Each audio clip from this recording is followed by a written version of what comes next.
Good morning, everyone. Welcome to our Sunday morning Dharma school service. I hope you are doing okay.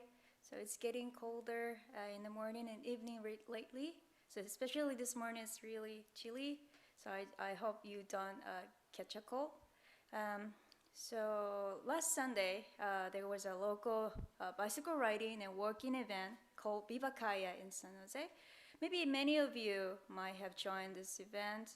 And my friend, Kogura family invited me and my other friends to join the event and borrow their nice bicycles and I really enjoyed the bicycle riding and looking around the downtown San Jose with my friend.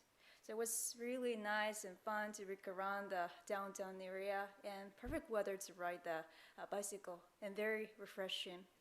So I always drive a car by myself, but the town looked different when I rode the bicycle. So it's a nice season to go out and enjoy the outdoor activities. So I hope you will enjoy this comfortable season with your family and friends. Okay, so our service will start by sutra chanting, Sambujo and Juseige. So if you have a material, please join us reading Sambujo and Juseige. Thank you so much.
Thank you very much.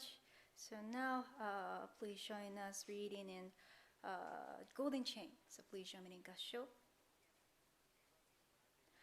I am a link in the Mida's golden chain of love that stretches around the world. I will keep my link bright and strong. I will be kind and gentle to every living thing and protect all who are weaker than myself. I will think pure and beautiful thoughts, say pure and beautiful words, and do pure and beautiful deeds. May every link in Amida's golden chain of love be bright and strong, and may we all attain perfect peace. Namo Amida Butsu.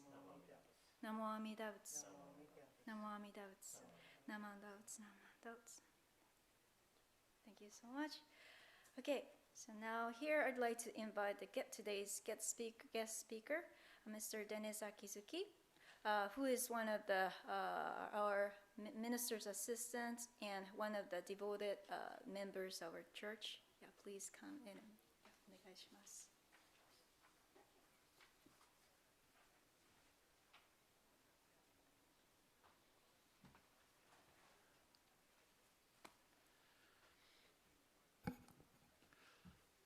Good morning. Please join me in Gassho and reciting the Nembutsu. Namo Amida Butsu. Namo Amida Butsu. Namo Amida Butsu. Well, I hope you are all doing well. It's been a while since I've given a Dharma talk inside of the Hondo, so it's a different experience, especially seeing just Sumi in the audience, and then of our technical people, I see Kevin and Janice over there. So, and of course, Mikame Sensei is behind me. What I wanted to share with you this morning is a fable. What is a fable? Well, a fable is a story that usually tries to teach a lesson. It may or may not be true, or there might be some truth in it, but the main point is to teach a lesson, I think. Many fables are about animals who talk and act like they're human.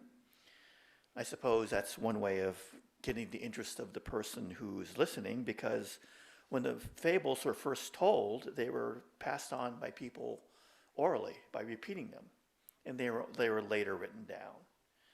You might be familiar with fables such as The Boy Who Cried Wolf and The Tortoise and the Hare. But did you know that there are Buddhist fables? There are 550 Buddhist fables known as Jataka tales. That's spelled Jataka. These are fables from around the time of Shakyamuni Buddha, and he is a figure in these tales, not in himself, but he usually takes the form of another human or an animal. And there's also a lesson in the story that teaches a virtue that gives, excuse me, the story a happy ending or teaches a lesson, like I said. Earlier this spring, I came across one of these Jataka tales, and I thought, oh, this would be a good one when next time I do a Dharma talk. And then I forgot, I didn't bookmark, I didn't save it. So then when it came time to prepare this Dharma talk, I said, I'll do that fable, that Buddhist fable. But I couldn't find it. I was looking around and around and around.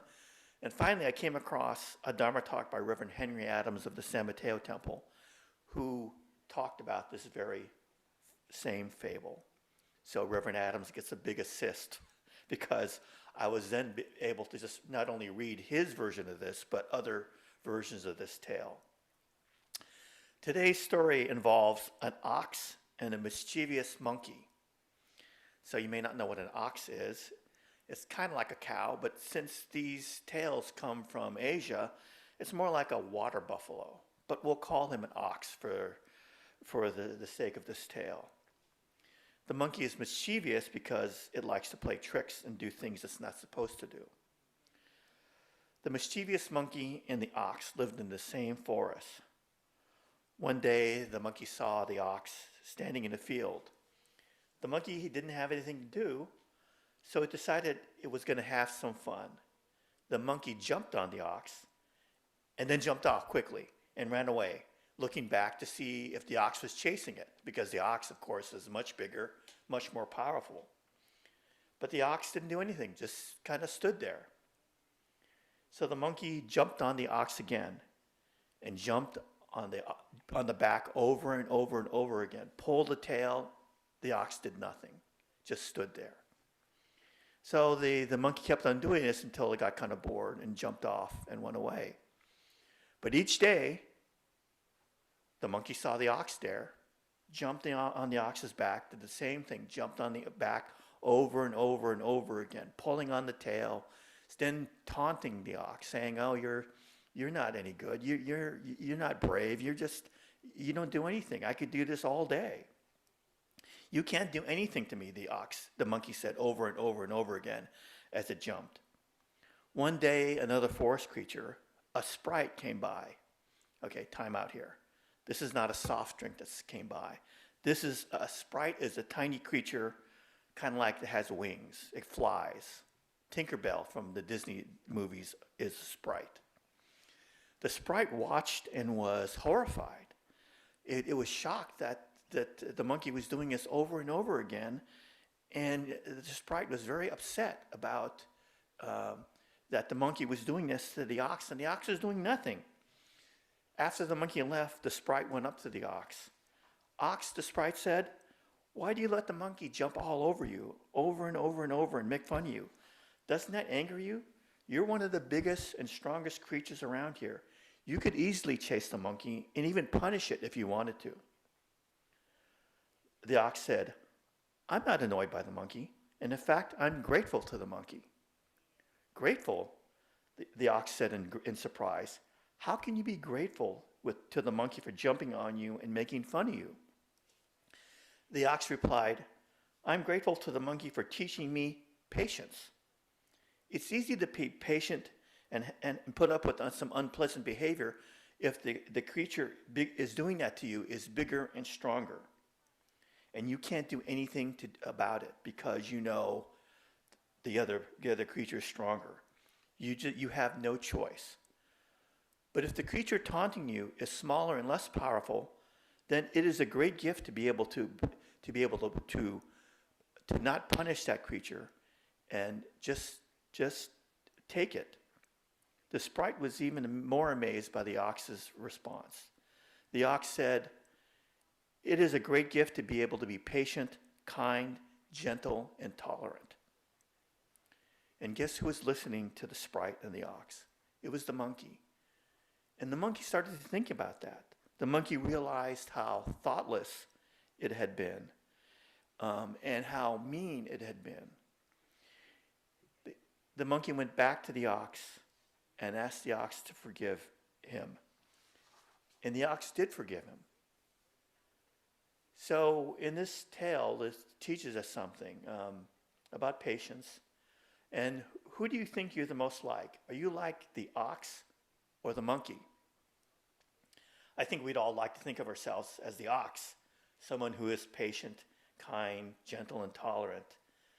But to be honest, as Reverend Adams said in his telling of this story, we're probably more like the monkey. Sometimes we tease people and make fun of them for what they say or how they look or what they do. And we might tease them in the same way every time we see them. Just as the monkey jumped on the ox over and over and over again and made fun of him over and over and over again.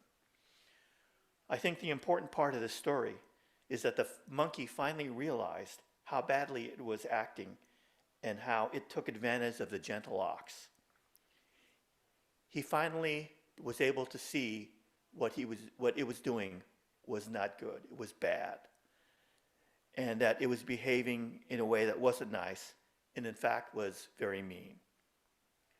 We can all learn a lesson just as the monkey did. Change the way you treat the person, and then you'll be more like the ox. And I think that would be a good thing. Thank you for listening. Please join me in Gassho and reciting the Nembutsu. Namo Amitabutsu. Namo Amitabutsu. Namo Amitabutsu. Namo Amitabutsu. Thank you again.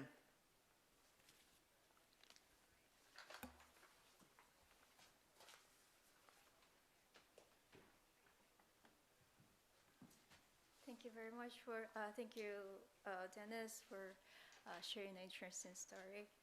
Okay, we have two announcements about the services. So the first one is that we'll have a Kostric District Family Nembutsu Conference. It's coming up next month. I think it's on October 24th, Sunday. Yeah, so I hope you will save the date and go to the online registration for the event. Yes, okay. And the second one is that we are going to resume the Japanese language service once a month. So it's gonna start from next month. October 10th at 11 o'clock. So it's gonna be a once a month service every second Sunday. So and at 11 o'clock. So following the English adult service, we're going to live stream the Japanese one at around 11 o'clock on the same YouTube channel. So if you know Japanese, please join us. And if you know someone who wants to join this service in Japanese, so if you will let them know about the service. So the first service, again, is going to start from next month, October 10th at 11 o'clock. Thank you. Okay, so our service is coming to the end. So I hope you will stay safe and have a wonderful day. Thank you very much. So this service concludes with Gassho. So please join me in Gassho. Namo Amida Butsu. Namo Amida Butsu. Namo Amida Butsu. Namo Amida Butsu. Namo Amida Butsu.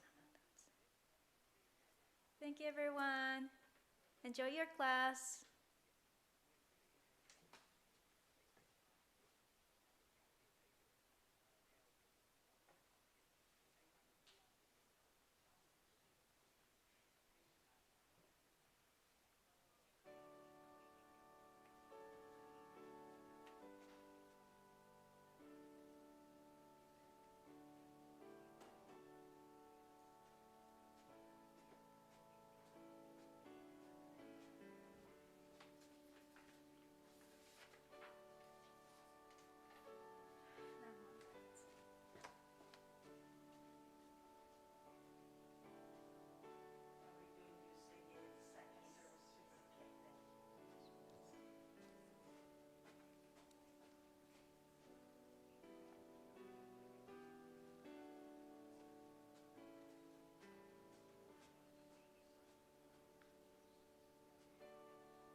Good morning, everyone. Welcome to our Sunday morning adult English service. Since Rinban was down to Morgan Hill to conduct the virtual Sunday service at Morgan Hill Buddhist community, but fortunately this time I'm not alone here. So some people are here to support our service, so I get strength from them. So thank you very much.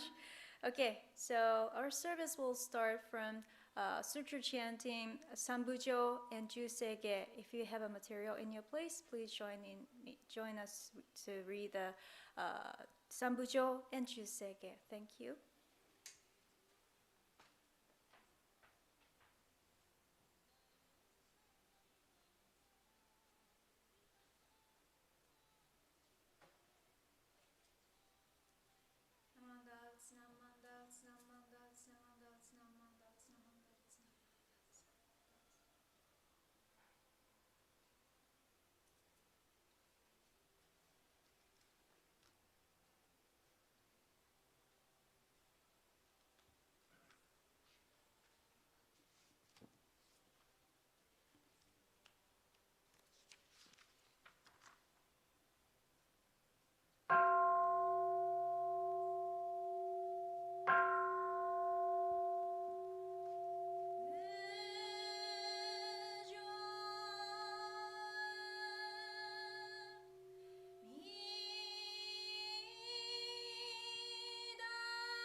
Okay, thank you very much. So now let us read the three treasures.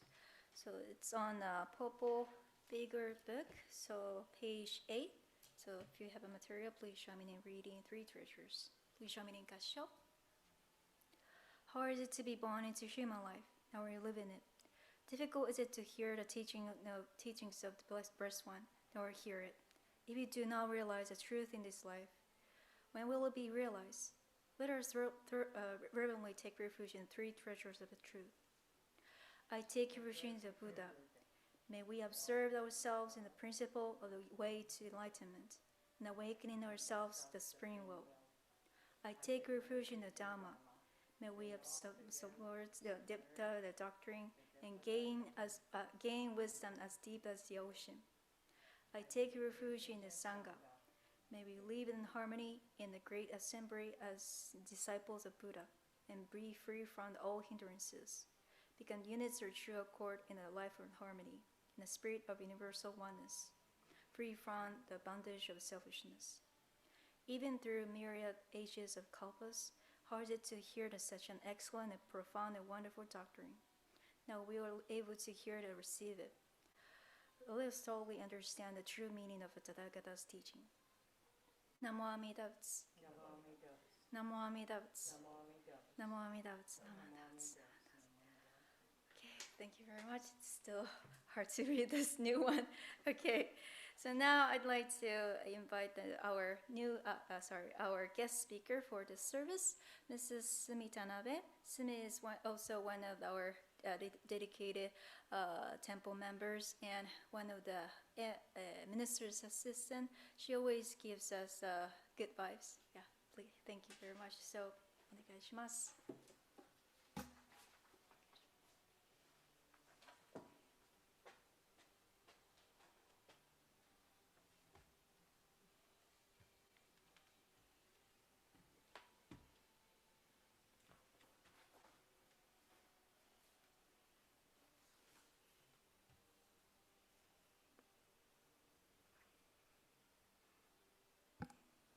Good morning. How are you? This is my third time being in the Hondo since the pandemic began. It is good to be here, even though I only see Dennis in the Hondo and our technical support, Janice and Kevin. The Betsuin is like my second home, and so I miss coming here. Please join me in Gassho. This is part of the Shin Buddhist pledge. I shall look up to Amida's guiding light. As I reflect upon my imperfect self, I live with gratitude for his perfect compassion, which surrounds me at all times. Namo Amida Butsu. Namo Amida Butsu. Namo Amida Butsu. It's been a while, of course, since I've been with you. When I woke this morning, I could tell that it was going to be a beautiful fall day. For those few moments, I completely forgot about the pandemic still going on and on and on. Last week, I was rereading parts of the Tanisho, translated by Reverend Dr. Taitetsu Uno. It was a gift by the BCA Federation of Women, Buddhist Women's Association, and presented in preparation for the 1994 Federation of Dharma School Teachers League. I had been teaching Dharma School for many years during those years. The Tanisho contains the sayings of Shinyuan, compiled several decades after his death by a disciple named Yuen. The Tanisho, in original Japanese, is regarded not only as a religious but also a literary classic. This is the Tanisho. In chapter 4 of this Tanisho, it is written, and I quote, "In this life, no matter how much pity and sympathy we may feel for others, it is impossible to help another as we truly wish. Thus, our compassion is inconsistent and limited. Only the saying of the Nimbutsu manifests the complete and never-ending compassion, which is true, real, and sincere." I pondered over those words, and I kept pondering, especially during this pandemic. Reading that chapter, my thoughts turned to a few weeks ago when I had a Kaiser doctor appointment. Some of you who are Kaiser patients know that you have to go early to try and find a parking space. It took me 15 minutes, but I finally found a parking space, rushed to the entrance where there was a line of people already, remembering to put my mask on and also to social distance myself. I stood in line, but I kept looking at my watch to see if I was going to make it in time. And I say a quick thank you to whoever invented the elevator, because my appointment was on the 4th floor and I'm unable to walk those long stairs. Rush and wait, rush and wait. Finally, the nurse calls my name. My doctor looks like a young college kid. I made a mistake of telling him about a friend who had recently died from COVID-19. My doctor proceeded to tell me about about a couple he knew who were rushed to emergency. They were in their 40s and had 4 children, and they were unvaccinated. It was a choice not to be vaccinated. They were both placed on respirators and both died within a day of each other. I was a bit surprised by my doctor's emotions, but I understood because I feel the same way. My doctor was angry because their deaths were preventable by simply taking the vaccine, which they refused to do. But to her credit, and with her last breath, the mother told a relative to make sure that their children were vaccinated. My doctor also told me that several of his colleagues were extremely exhausted, having to deal with COVID-19 for over 19 months. Perhaps you know similar stories about such preventable tragedies. There were several people I knew who got the COVID-19 but were able to survive. One did not. He was a senior with multiple health issues. His family tried to protect him as best as they could, but because he had developed dementia, he did not understand why he was not able to go outside. He wanted to eat in restaurants, but he was told no, he could not go inside. He wanted to go outside and be with other people, but no, his family said no. Even though they tried to explain to him, he did not understand that this terrible pandemic was going on. So many of our family members, relatives, and friends have passed on during these past 20 months. The sad situation was that family members could not be with their loved ones, nor were they able to give funeral services for them. It's changed a little bit, but still the pandemic rages on. In today's Mercury News, there is a page devoted to COVID-19. There have been 68,194 coronavirus deaths in California and 686 deaths in the United States. In the world, over 4,700,000 people have died from the pandemic. These are horrible numbers, but they are not just numbers. These are grandparents, mothers and fathers, aunts and uncles, children, grandchildren, and friends. The COVID-19 killed about as many Americans as the 1918-1919 Spanish flu. The 1918-1919 flu killed around 50 million people globally. Your family members may have been victims from that deadly flu. The current pandemic crisis is a real tragedy, considering that there have been tremendous strides in medical science and the ready availability of vaccines. In conversations with friends and members of organizations that I belong to, here are some of the comments. Most of the ones with the virus are unvaccinated. Why should they get special treatments when it was their choice not to get vaccinated?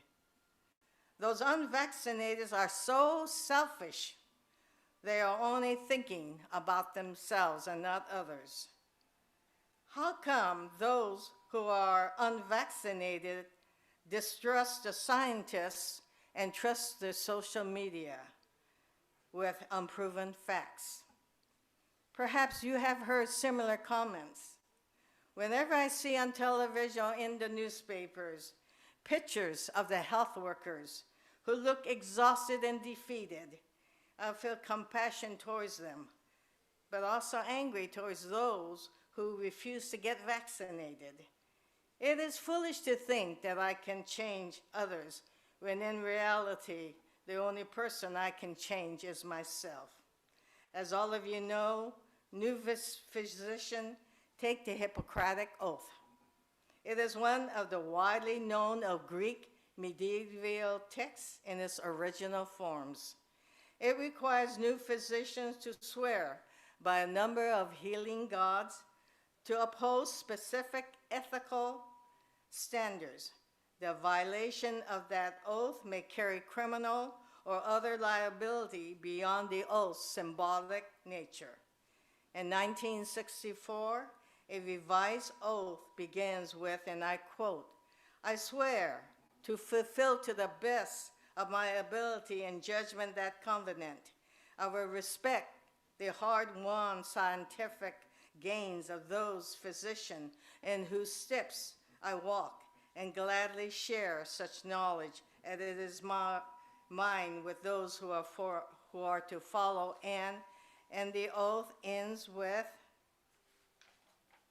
"May I always act so as to preserve the finest tradition of my calling, and may I long experience the joy of healing those who seek my health." End of quote. I feel that the Hippocratic Oath must play heavily in the minds and hearts of these doctors who have to take care of COVID-19 patients who are unvaccinated. Then I recall chapter 4 of the Tanisho, and all I can do is to place my hands together and say Namo Amida Butsu to all the health workers around the world. Please join me in Gassho. Shinran said, "Only the Nembutsu manifests the complete and never-ending compassion that is true, real, and sincere. Namo Amida Butsu. Namo Amida Butsu. Namo Amida Butsu." Thank you all for listening. Please continue to take care and stay safe.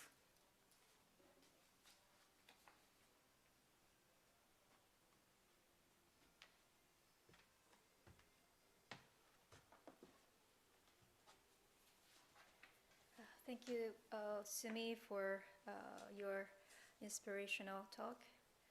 Okay, so we have two announcements about the services. So the first one is about the Cold District Family Nimbus Conference. So it's coming up next Monday. Next month, October. So it's on virtual. So I hope you will save the date and go get to the online registration for the event. I think it's on October 24th and Sunday. Yeah. So for more information, please visit our church website or contact to the office. Thank you.